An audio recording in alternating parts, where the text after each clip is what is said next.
Uy, maayong udto niyo diha mga kapatid. So another day na sa takaron, diari ta karon sa may Bulacau. Duol ra ni sa Barangay Hall sa Bulacau ug atbang ra kini sa kan-anan diha nga sikat nga letter A.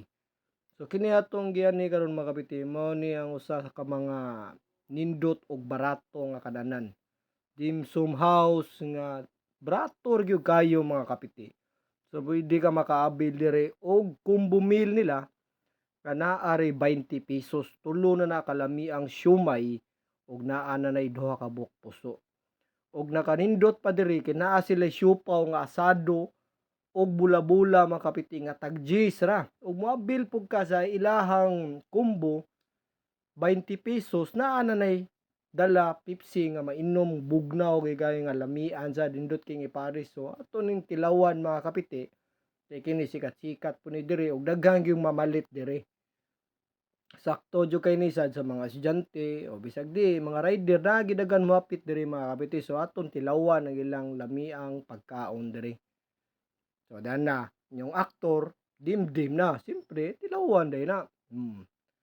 So sa ako lang makasulti mga kapiti, lami ang ilang siomay og lami sa ang ilang sauce. Presyo nga 20 pesos ra. Oh, okay kayo og lamian kay diri mga kapiti.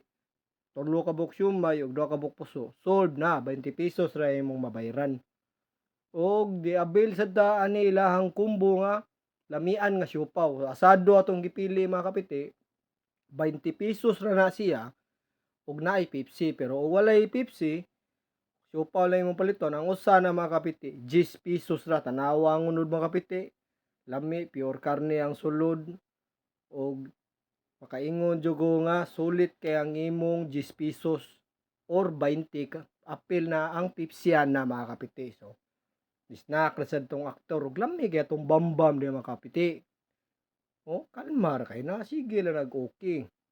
Nga nasa sila hot sauce nga medyo ang sad kay hot good. Oh, mara kay na tong aktor. Di lami kay atong bambam di mga kapiti. Sakto kayo natay gilakaw nya ni hapit ta diha.